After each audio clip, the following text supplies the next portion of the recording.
The following QCCS Mackay Cutters Change the Game episode contains critical and confronting conversations that some listeners may find upsetting. Audience discretion is advised.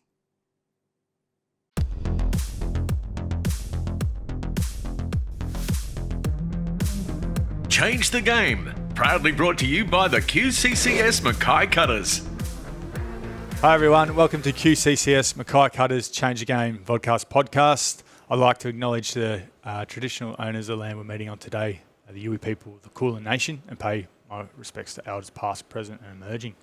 Today we're sitting in Key Solutions boardroom and I'm joined by Frank Attard from Key Solutions, and we're going to talk today, Frank, about healthy and safe work environments. Cool. Welcome. Thank you. Thanks for the invitation. It's good to be here. We had a team meeting in here earlier this morning with your presence, and we've been doing that a little bit as a Mackay Cutters team, going around to different sponsor groups, and you're one of our important sponsors, and getting to know sponsors and sponsors getting to get a little bit of insight into what we're doing too. Yep. How'd you find that? Oh, it was good. Yeah, again. Yeah, I feel a bit privileged to be part of the group, to be honest. So awesome. And I think this chat with you today, you will be, get some great insight into the behind the scenes of Key Solutions. And I know this subject is really important for your business to make sure your operations are safe and healthy. Yep. And the environments you create here are that. So what does a healthy and safe work environment look like at Key Solutions Group? for me, it's having positive people, happy, driven, and they're out looking for each other's back, basically. So we don't have to micromanage, or everyone's doing it off their own back. They're following their processes and doing the right thing, I guess. So yeah. Yeah. Okay. And then how do you onboard someone that a new starter into the business? Is this part of their onboarding when they come into your work environment, of them knowing what to do and what not to do? Yeah. Like we have a like the standard induction process and all that, but we sort of have a couple stages, I suppose, like interviews and a bit of a review with our management team, depending on the role, I suppose. And basically then graft people into the KSG way, I suppose. So, you do an induction, and that's sort of like all the things that you need to cover as a minimum. But every business is the same. There's a specific way of how things are like filed and where things are put, and it's like the tools have to go back into the tool area, and there's a shadow board or there's a store, so and you sort of can't induct people on that sort of stuff. You got to show them, and then once you show them again, and I suppose that's the time. It takes time and a bit of experience. So more experienced people they again get a bit more remote control, and it looks after itself basically. So yeah, great. What about you touched on the type of people you like to recruit into Key Solutions Group. What type of values do those people have? Oh, you look for? Yeah, they're driven, they're positive, and it's all probably revolves around attitude more so than aptitude. We believe we can sort of train people, and from our apprenticeship schemes and our graduate programs, that's very much revolves around getting people at the right attitude, and then them wanting to learn and grow and develop with Key Solutions and with us as a bit of a team, so. Yeah, so you started back in 2007, Key Solutions Group? Yep. Is that correct? So from that, to build your organisational culture, I'm guessing that would have been really important from the start, that you had things in place to drive those standards and expectations internally. Or go back to 2007. Tell me about that time and how many people did you start with? And yeah, it was so easy. I managed myself very well. 2007.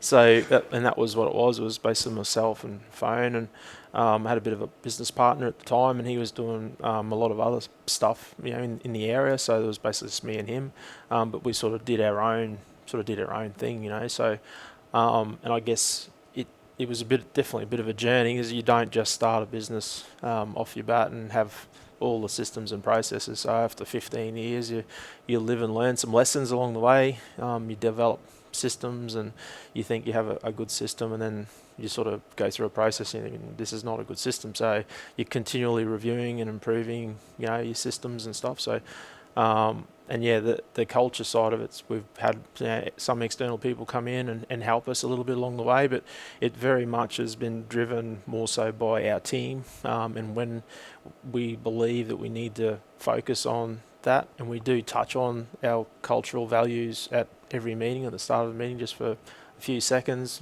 just raise the point, talk about what are we doing to sort of embrace that when we have our little breakout groups and stuff. So it sort of brings people that from outside Key Solutions that probably don't see that, not exposed to it.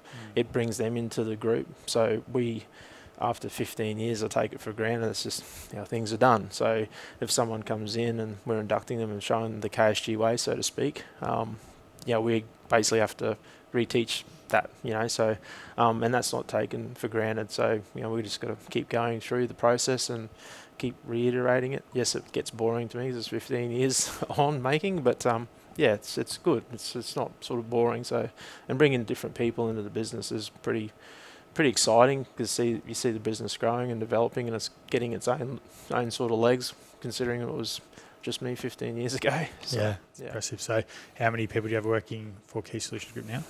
I had to be a bit ignorant, but I lose count sometimes. I think it's 80-something people at the moment. So we have a casual workforce that comes and goes depending on our projects and all that. So, but yeah, we're 82, 83 at last count, so I haven't counted for a little while.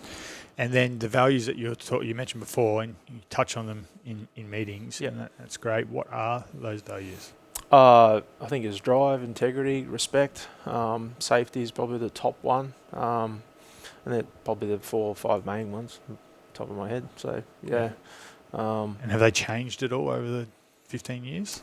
Probably just gotten a bit more specific, so they're a little bit easier sort of to remember, I suppose. So, short of coming up with a crazy acronym that takes all of them, in. And I look, a lot of people do repeat the same words, the integrity and honesty and all that sort of stuff. And I guess we've got to show it and live it and breathe it. So, and we are what we do. So that's what we focus on. So, there's probably lots of organisations and businesses around the place that, we're honest and we got integrity, and yes, we do, and all that sort of stuff. And and look, that's I agree with that, but it's more so walk the talk and that sort of stuff. So. Yeah, very focused on doing and being, I suppose, and living it every day. So, yeah, and the benefits of that too, and how it's connected into everyone's, behaviour at work. Also outside of work as well. Flow into personal values for people. So how other than talking in meetings and about them, do you embed the values and those behaviours in the workplace? I guess we can't force people to do that stuff. So from the start, when the initial conversations take place about people coming on board, people will assimilate with the values just naturally anyway. So unless you're assimilating with these values and they're not sort of way out there, people go, I want to work for someone like that. So that's what we sort of try to take that on and embrace it and let it grow, I suppose, let it do its own thing, let people do their own thing, because if they're driven, they're going to be more driven about doing things right. So for us, it turns into a safe product or, a quality product that, we're not going to hurt anybody, and it goes from there. So we end up being more effective, more efficient. So I guess the value, or how you quantify the value that a good culture like that provides is just, I guess we're still here 15 years later, so and we're still growing, so must be working. Yeah, so measured in your productivity. And that productivity, get that word out 2 times, is, you guys, you're strategists, you fit your solution fixers, if that's a word. Problem solvers. Yeah, problem solvers, for industry, and the main industry is in mining, construction.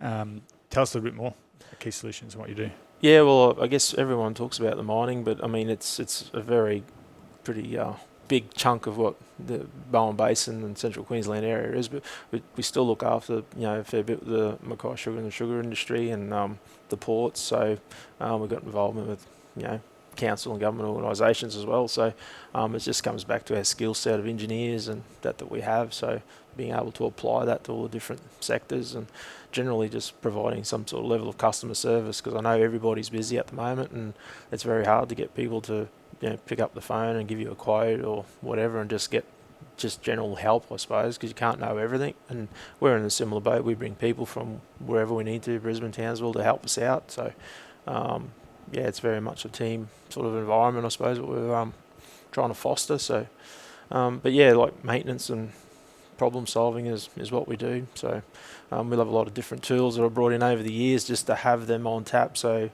things like scanning and 3D printing and all that sort of stuff. So we always think about some way that we can utilise those tools to help be a bit more efficient and be a bit more effective for our clients and have it all in-house so they don't have to go anywhere else. They could just come here, sort their problem out, go back to the day or whatever. So, And then what about your management and leadership skills that you have at Key Solutions Group? Like, how do you use them to, again, help create that safe and healthy work environment? Tricky question. It is, because it's as I know, there's the ups and downs, ebbs and flows of management and leadership, and it's not always positive. Yeah, look, it's just one of those things. I guess you can go and do heaps of management and leadership courses and training or whatever, but there's nothing like talking to someone and getting one-on-one, I suppose. So I wouldn't say that I was born or trained a leader. I don't actually know how that's actually evolved. I actually don't believe I'm a very good leader personally, but I think it just comes back to basics and being personable and calling a spade when you have to. So when you've got to have difficult conversations, basically bring it on. Don't let it foster, don't let it fester, don't let it sort of just deal with it, have the conversation, because I think, and that goes through so many different levels, like even like with change the game and depression, all that sort of stuff. Again, it's all about having the conversation or being the person that actually grabs someone and says, come on, we need to have a conversation about this or that or whatever. Or if it's a team environment, get everyone together. Don't matter how busy you are, take time out, reset or have another conversation or just celebrate the little wins. Guys, we've done very well up to this point. So, the game's not over until it's over. So, we just got to keep on going. So, yeah. So, in some of those things you do. So, you've just had a staff barbecue. Yep. So we have a monthly safety meeting every month. So that was supposed to happen Friday, but we had you guys on. We thought we'll have a barbecue and bring everyone together, have a bit of a chat on safety, and just reiterate all the good things that we're doing. So we're very busy like everybody else at the moment. So it's always good to just take some time out and just talk about the specifics and again just celebrate the good things that we're doing so far. Have a bit of a brekkie and.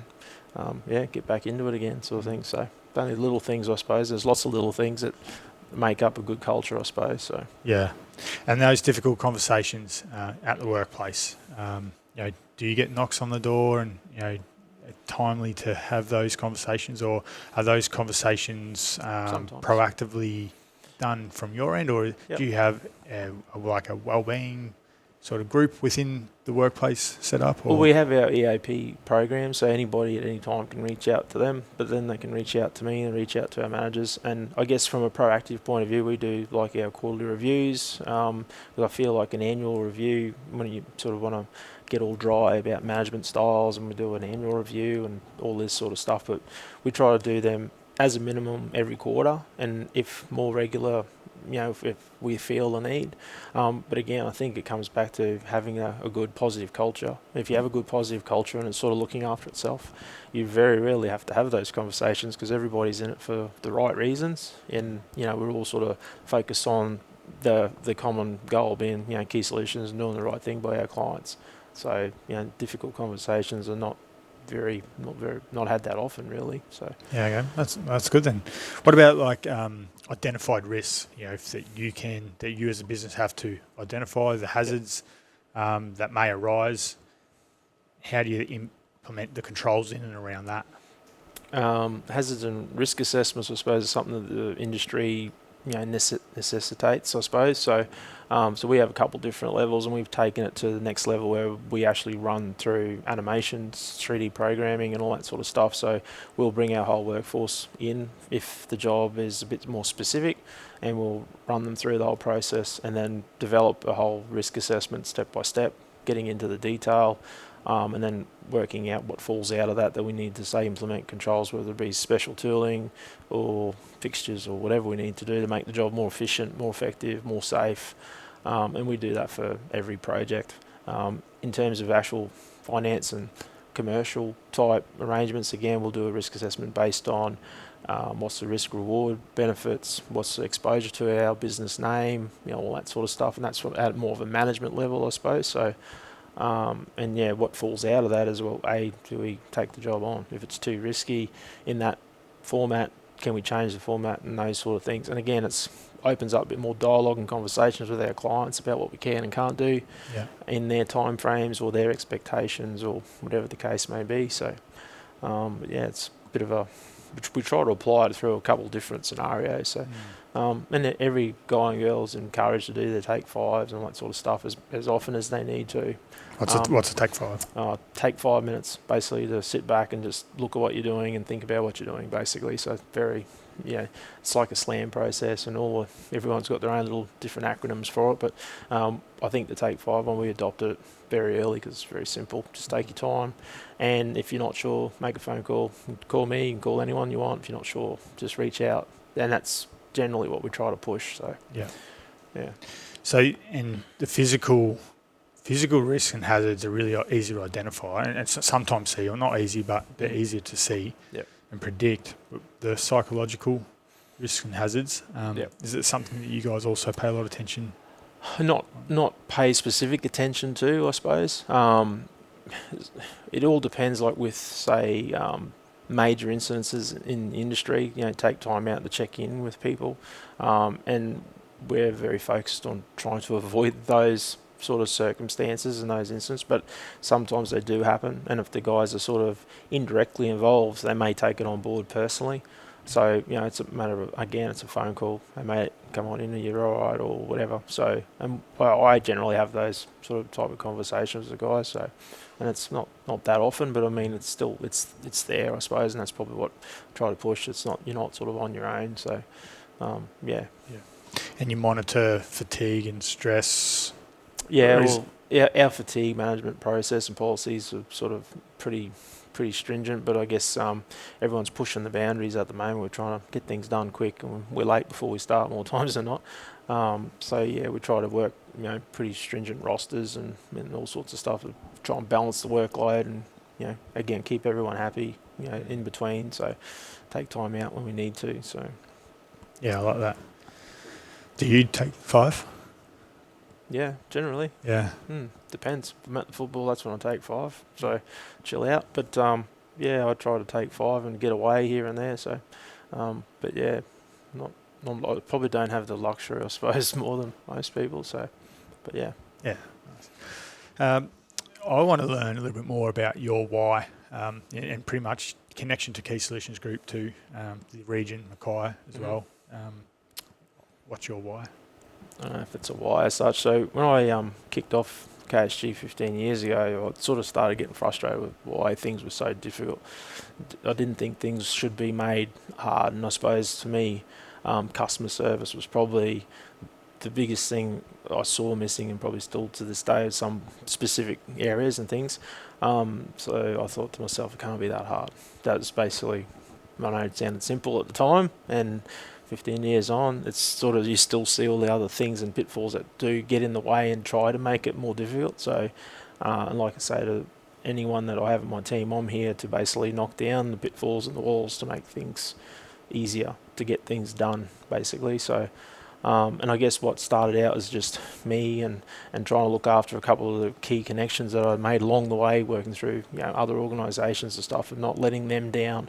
It's sort of grown in its own legs with 80 odd people we have working here, and that whole team not letting them down with the connections that they've made, and then goes on to the families that they have, and then me trying to basically gear up the place that then does both, looks after the team as well as look after our customers, and hence why we build facilities and all this sort of stuff. So, and that's the sort of drive, I suppose, is just generally looking after everybody and trying to do the right thing within reason, and then giving back to the community as much as we possibly can, and seeing Mackay being like a little bit of a homegrown hero, I suppose, and isolated from Bris Vegas and all the big centres, and so.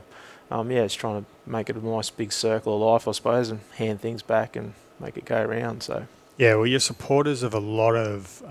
You're always on the radio. You're always on TV. Yeah.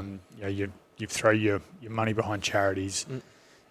You're a sponsor of the Mackay Cutters, which is great. What are some other big, not big, but what are some of the unknown charities that you support? There's heaps, but I think there's things like Little Summer House. I think just across the road from you guys. So they do stuff with kids and that sort of not so advantaged people. But just the sporting groups are the easy ones to support, because I guess that has to go back into our kids, and it's geared, trying to get the word out to the kids and just keep going and have a bit of a go.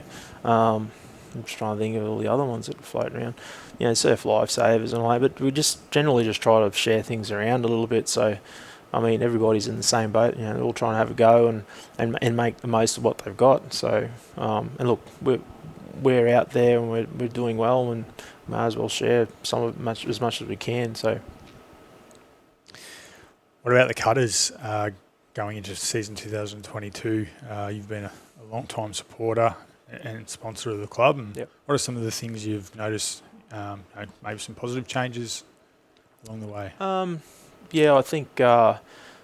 think this year looks a lot different to the last few years, and I don't know if that's just the way the organisation's grown, or it's because of COVID with it, being shut down and all that sort of stuff. And I think everyone's sort of getting a little bit more, I guess, positive to get back into sport and get back out there. So, but look, I think the whole game is definitely evolving from the days when the Cutters won the championship with Talmalolo and all the next big names of the Cowboys in there. So, but again, it's a challenging environment. The Cutters are competing for space. It's it's got more and more social media around it, and advertising and marketing, all that sort of good stuff. So.